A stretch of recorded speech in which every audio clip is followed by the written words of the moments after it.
This tower is a giant cannon that's aimed at the human server on the moon.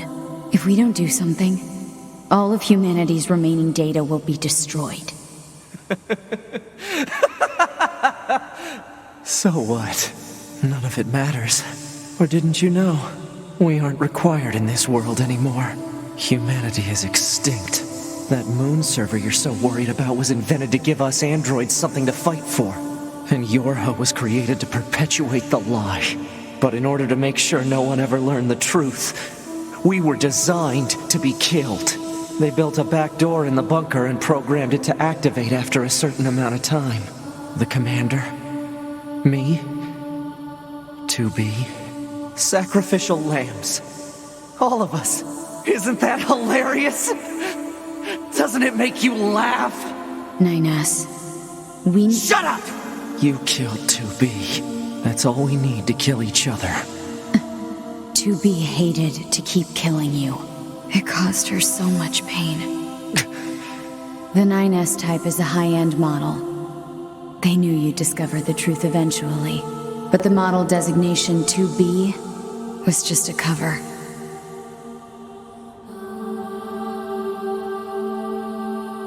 The official designation is 2E. Number 2 type E. They were a special class of members designed to execute Yorha units.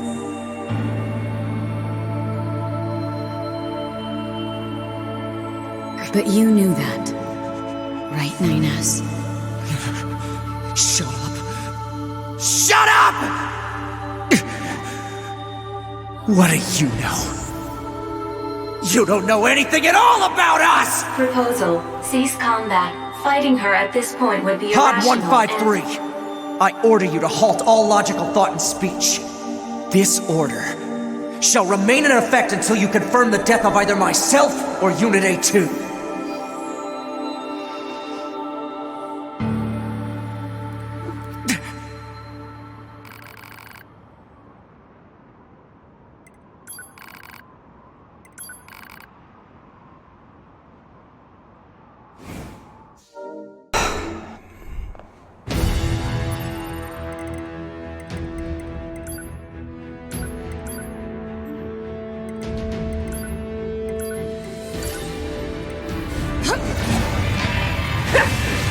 It doesn't matter! None of this matters! What the fuck is... Is he trying to spell something? I didn't hack A2 by the way almost at all, so I didn't... What the hell?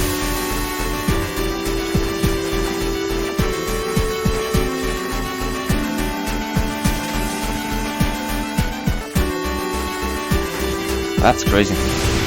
What was he trying to spell there? Why do I long for humans like this? Why do I desire the touch of some...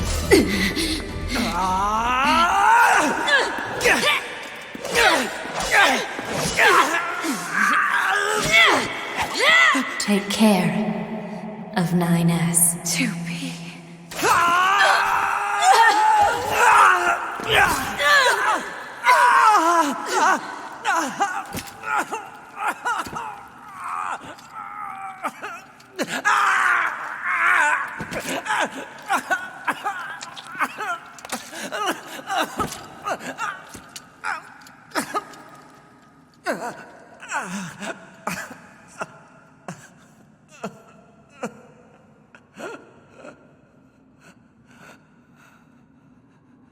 What a horrible ending this is.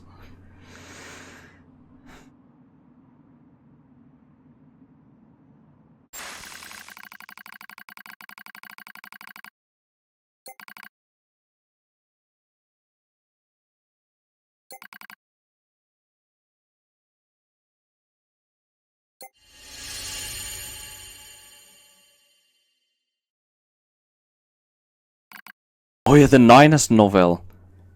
Shit, fuck. Yes.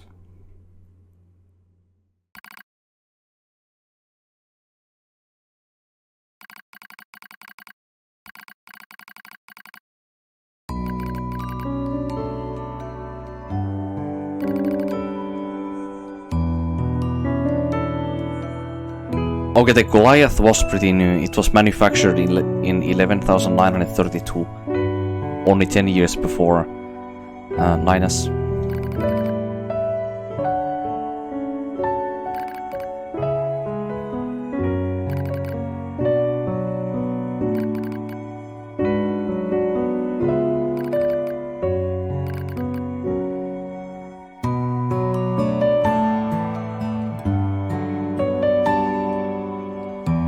Now he's in present time.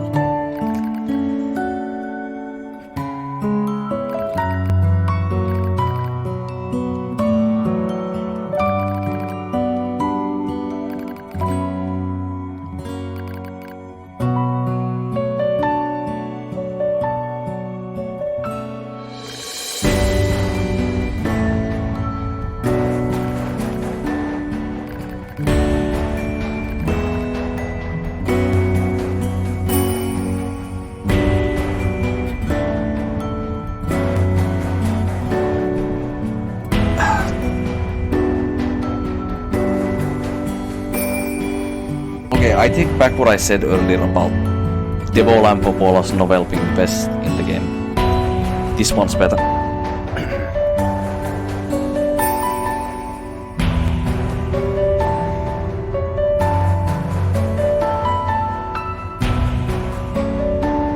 I can hardly even think of any like sensible words to even construct while reading this.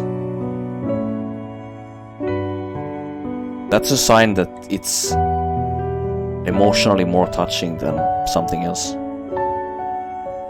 Significantly so.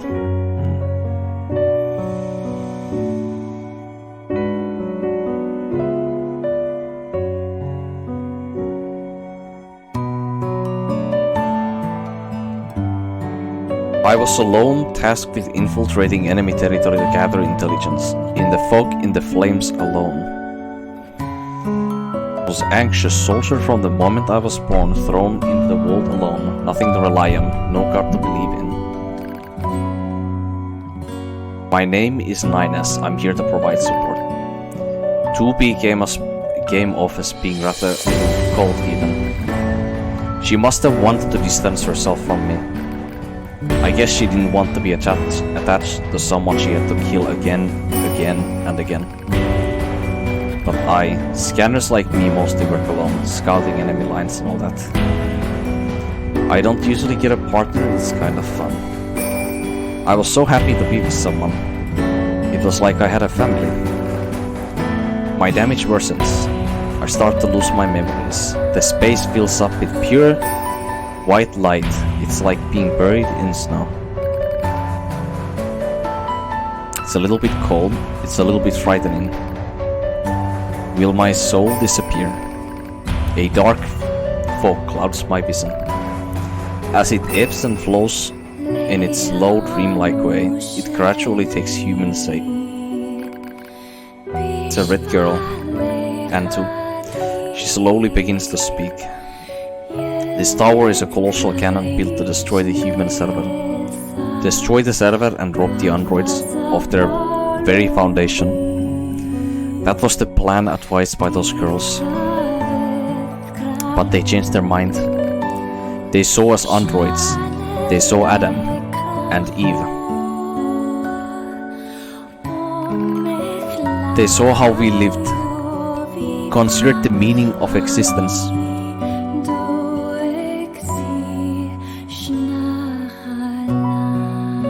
And came to a different conclusion. Okay.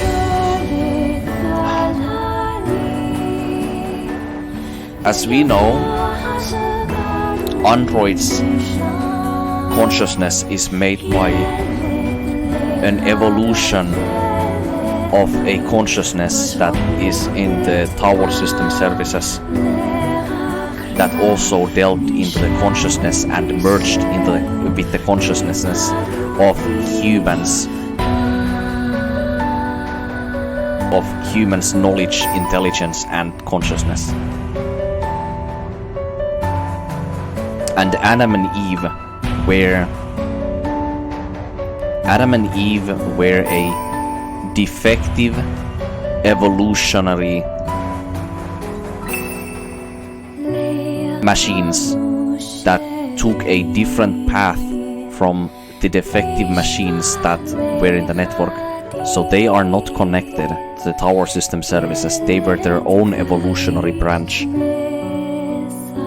from the original machine network that the aliens built and left on their destruction. So Adam and Eve were always just as much alive as all the other androids and the current machines that there is alive as well.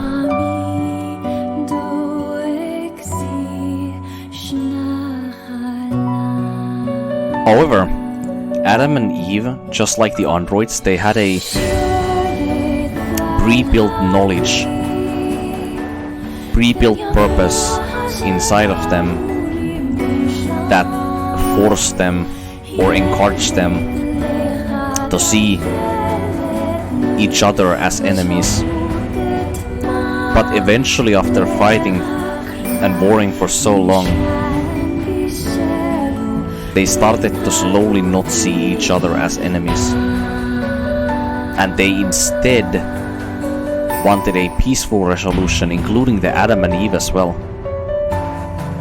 Especially Adam, who came up with the idea to unite forces with the androids even early in the game and not actually fight at all. They were actually willing to cooperate with the androids to find a united meaning in life, as well as research the human server on the moon. But Ninus and 2B disagreed on that agreement.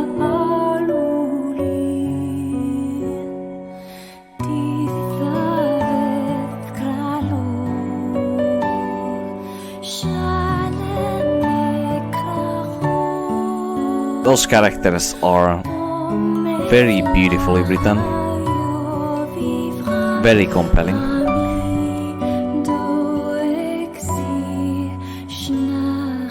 Kudos to you Platinum Games for that. Incredible. This tower doesn't fire artillery, it fires an arc. An arc containing memories of the foolish machine life forms. An arc that sends those memories to a new world. Perhaps they will never reach that world. Perhaps they will simply wander an empty sky for eternity. It's all the same to the girls.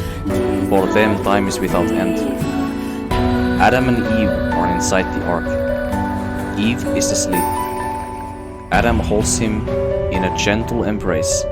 He seems to be smiling at me. I try to look up at him, but my body refuses to move. Looks like the damage has spread to my motor functions as well. Will you come with us? Asks Adam. Question was completely free of malice. It seemed I no longer had a reason to hate machines. Maybe I never had a reason in the first place. What have I been fighting for? Who have I been fighting for? Living for?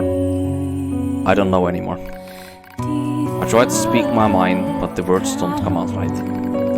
My thought routines are losing cohesion. I can't remember my name. I'm mustering all my strength. I force out the words.